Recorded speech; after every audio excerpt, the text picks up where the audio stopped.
Hola, esto es Abandonato de Esperanza, el canal de YouTube. Bienvenidos, yo soy Fran J. Ortiz y este es el primer vídeo de contenido propiamente dicho que subo al canal después de unos vídeos de presentación que habéis podido ver en los días previos.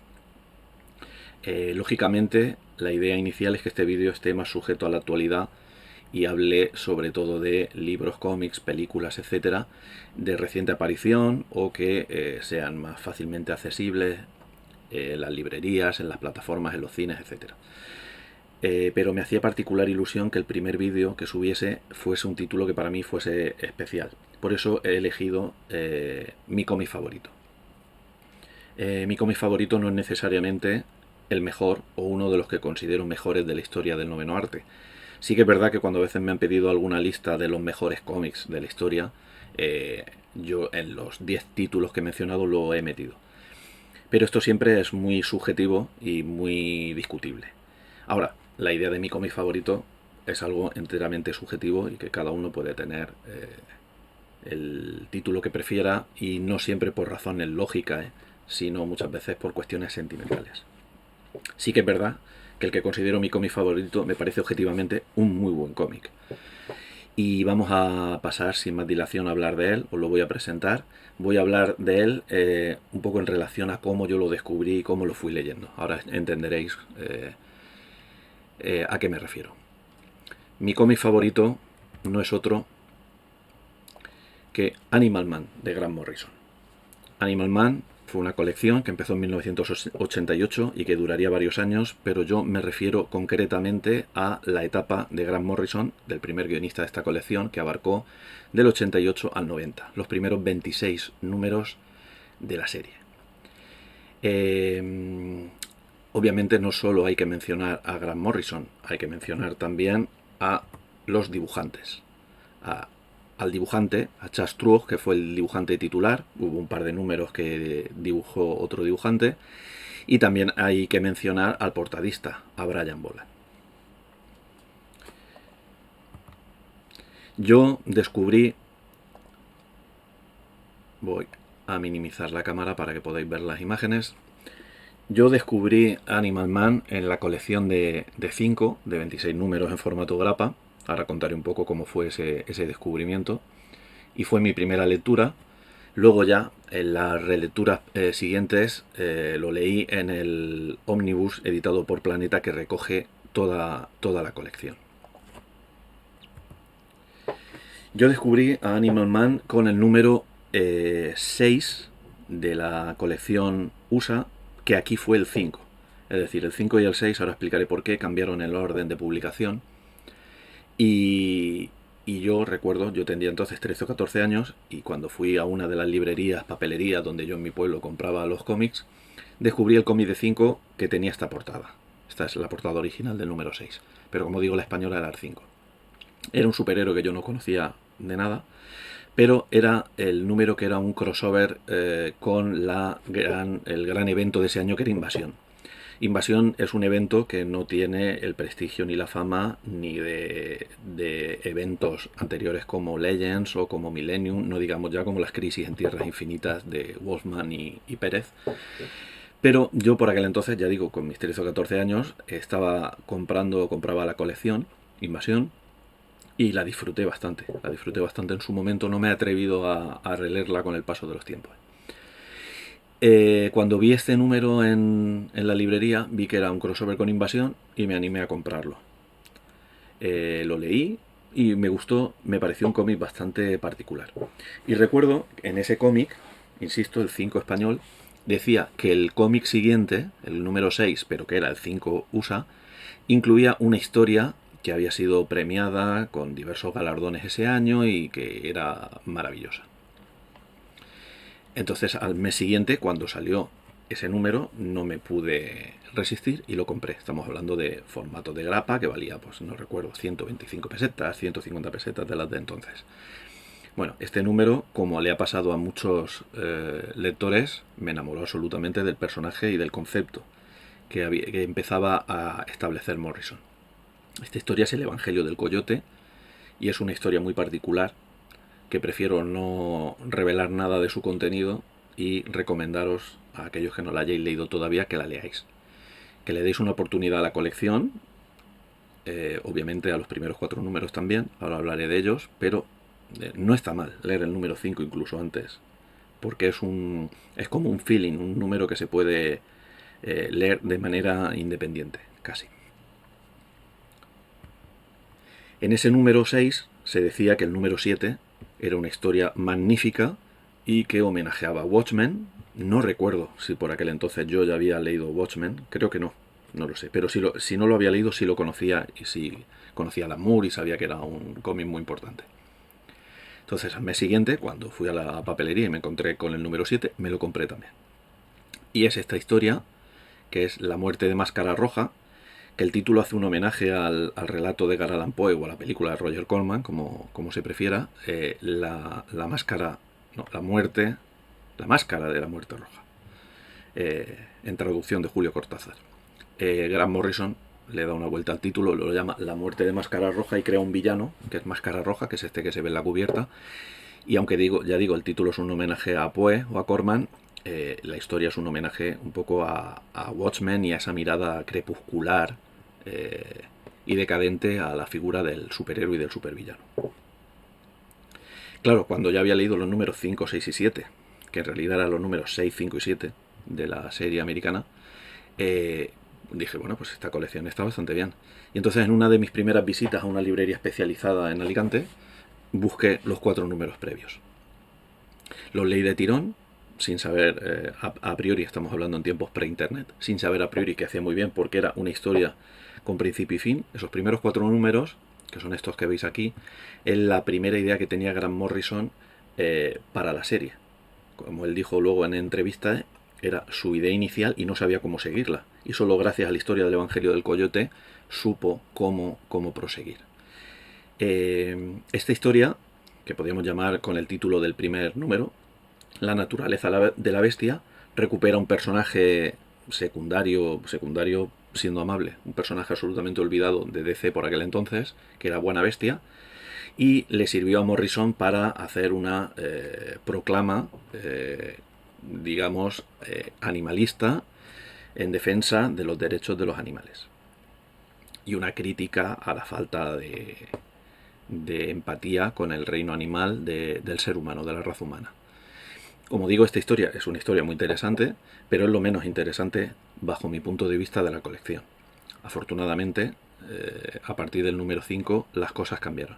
Entonces, la estructura de la serie se podría decir, de la etapa de Grant Morrison, mejor dicho, porque después de Grant Morrison vinieron otros guionistas, vinieron Jamie Delano, Peter Milligan, Tom Bates, Jerry Prosser, etc.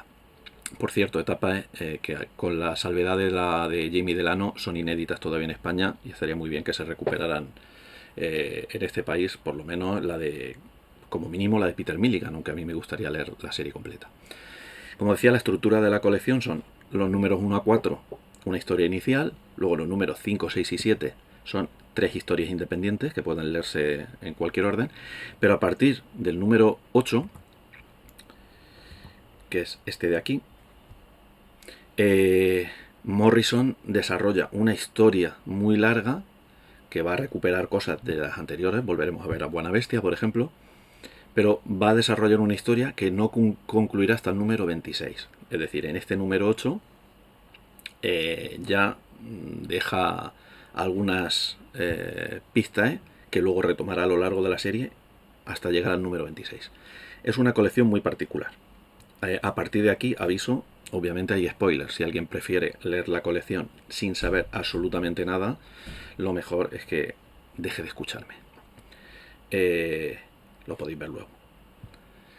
Como digo, una colección muy original. En este número 8 aparece el mago de los espejos, que es un capítulo de Home Invasion. Entra en la casa del protagonista, de Buddy Baker y de su familia. Y a Morrison el concepto del espejo lo utiliza para darle una vuelta al personaje. Utiliza, como veis, viñetas invertidas, textos invertidos que para leerlos hay que leerlos delante de un espejo. Yo ahí ya me di cuenta, a mi tierna edad, que estaba ante un cómic diferente. Conforme avanzabas te das cuenta que parecía que a Morrison le preocupaba más el personaje en su vida civil, Buddy Baker, que no el personaje en su rol superheroico, vestido con el pijama y dedicado a deshacer entuertos. Entonces, se veían, como decía, algunas pistas y yo me he dado cuenta de que había referencias, como veías un libro en unas viñetas dibujado y luego buscabas y encontrabas ese libro. Yo por aquel entonces no lo hacía, claro, porque como digo, no existe internet, pero luego en posteriores relecturas en la que he analizado el cómic pues un poco más detenidamente, pues te encontrabas que había un montón de referencias ahí, un montón de intertexto, por así decirlo, que se iba sugiriendo. Animal Man es una colección que bebe de referencias anteriores.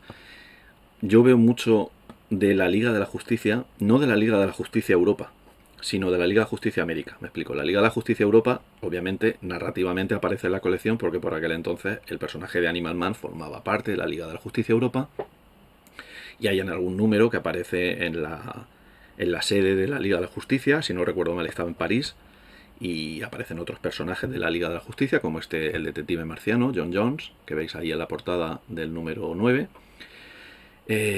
Pero a nivel de recurso narrativo, de cómo escribir, yo creo que tiene mucho de la Liga de la Justicia de Geffen, de Matthijs y Kevin Maguire y otros dibujantes que vinieron después también. Porque sin tener tanto humor como aquella colección, aunque algo hay, como digo, parece más preocupado por el día a día de lo que significa ser un superhéroe que no de las grandes misiones que desarrollan. Aquí en este número, por ejemplo, lo que cuenta es que John Jones, como representante de la Liga de la Justicia Europa, va a casa de Buddy Baker y va acompañado de un par de técnicos, de electricistas, porque ser miembro de la Liga de la Justicia conlleva una serie de ventajas y hay que arreglar la casa, establecer un sistema de seguridad, etcétera, etcétera. Como digo, como veis, es una colección que se sale un poco de lo normal, sobre todo en aquella época. A partir de ahí, analizar la historia sería contar demasiado, y no solo contar demasiado, sino algo muy complejo que excede, me parece, los límites de un vídeo de recomendación de un título. Os voy a enseñar algunas portadas, iré comentando alguna cosa, como digo, spoilers, desde luego. Morrison lo que hace en Animal Man, a partir, insisto, del número 8 y hasta el final, es redefinir al personaje. Es decir, hay que recordar que la propuesta inicial era muy parecida a la que llevó a Alan Moore a redefinir a Swamp Thing, la cosa del pantano. Es decir, en DC, esto sería un poco los antecedentes de Vértigo, de la línea Vértigo, tristemente desaparecida ya. Lo que hicieron al reclutar a Grant Morrison y a otros guionistas británicos por aquel momento, como el citado Jimmy Delano o el citado Peter Milligan o por supuesto Neil Gaiman, era un poco intentar repetir la jugada de Moore y la cosa del pantano. Es decir, darles personajes olvidados secundarios. En el caso de Peter Milligan fue Shade, el hombre cambiante. En el caso de Neil Gaiman fue Sandman, que fue una redefinición del personaje absoluta. Y en el caso de Morrison fue Animal Man, que fue un personaje que eligió él por su querencia por el animalismo. Entonces Morrison redefine el personaje, redefine los orígenes y lo somete a una serie de mecanismos que van a variar su historia y que van a ofrecer una historia muy particular. Digo muy particular, aquí por ejemplo en estas dos cubiertas estamos hablando de dos cómics que se publicaron mensualmente con una diferencia de 8 meses, es decir, más de medio año, en el que hay escenas que remiten una a la otra, es decir, es un cómic de largo recorrido. A partir del 19 ya la cosa se complica, ya vamos, digamos, tomamos ya el camino hacia el final de la historia. Y ya en la portada del 19, que ya se había adelantado que iba a ofrecer algo bastante chocante, vemos digamos, una referencia clara, visual, al concepto de metacómic, a la ruptura de la cuarta pared. Es decir, tenemos Animal Man fuera de la página, llamando la atención a uno de los personajes secundarios, pero fundamentales de la historia. En esta historia se permite, al estilo de Morrison, unas segundas crisis en Tierras Infinitas, que obviamente es una especie de remedo, homenaje referencia a la miniserie, a la maxiserie de 12 números que sirvió a Wolfman y a George Pérez, el tristemente desaparecido George Pérez, a redefinir el universo DC, es decir, a unificar todos esos mundos alternativos, todas esas tierras alternativas, fruto muchas veces de adquisición de personajes ajenos, etcétera, etcétera. Y Morrison hace una segunda crisis en Tierras Infinitas, pero va más allá y rompe con la cuarta pared de forma absoluta cuando el personaje de Buddy Baker se gira y dice: puedo verte. Puedo verte se refiere obviamente al lector que está leyendo el cómic. Esto obviamente no es nada nuevo, es decir, Morrison no inventa nada. Esto existe no ya solo en el mundo del cómic, con algunos referentes previos en obras de autor. Esto existe en el Quijote de Cervantes y en Niebla de Unamuno y en Pirandello, etcétera, etcétera. Pero sí que es verdad que esto es la primera vez que se hacía algo parecido en un cómic de superhéroes mensual de grapa. Es decir, en Animal Man y también por aquella época en la Doom Patrol, en la Patrulla Condenada, en Morrison se permite una serie de experimentos.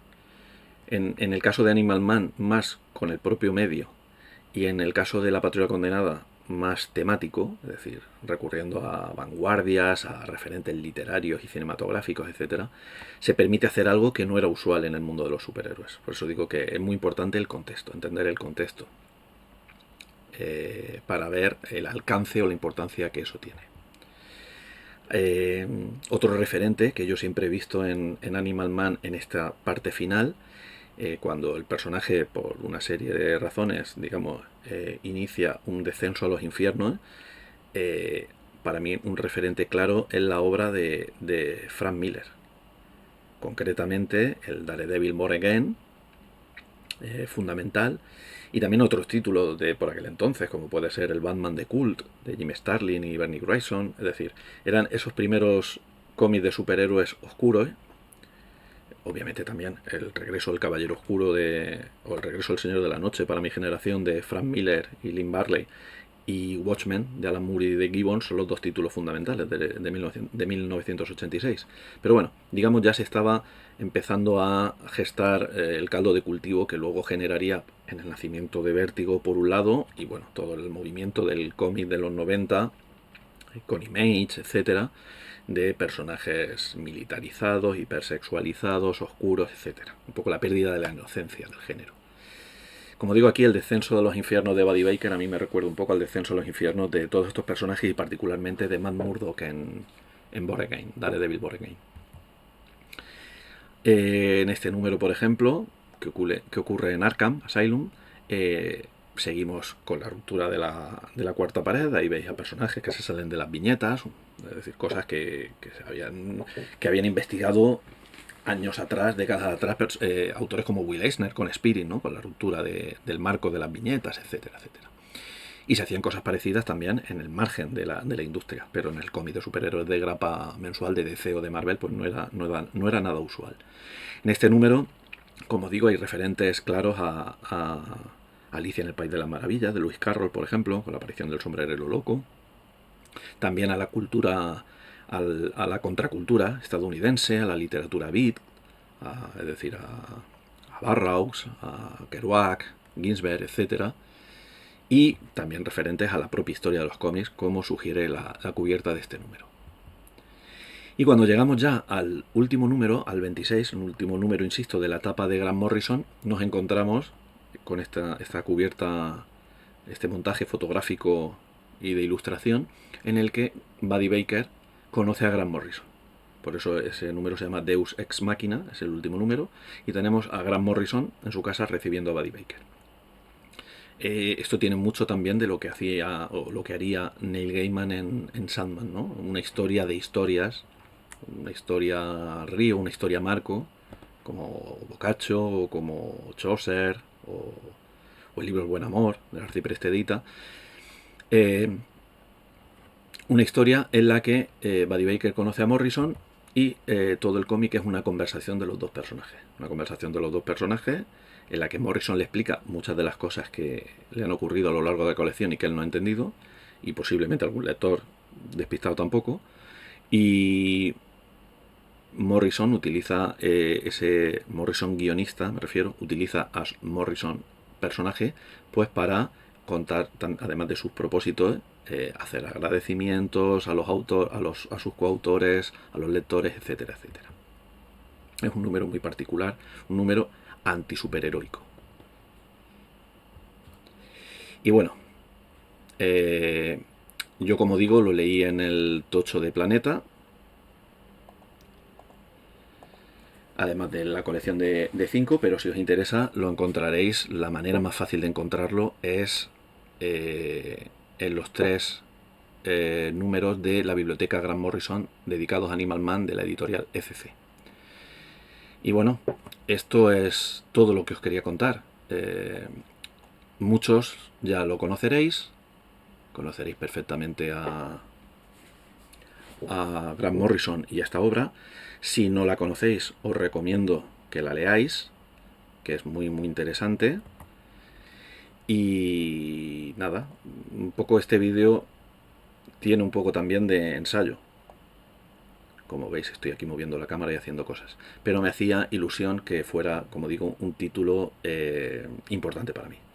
Es posible que más adelante vuelva a él, o vuelva a Grant Morrison, o vuelva al Metacomic, porque mi idea es recuperar algunas de las conferencias que he dado en Unicomic o en otros eventos.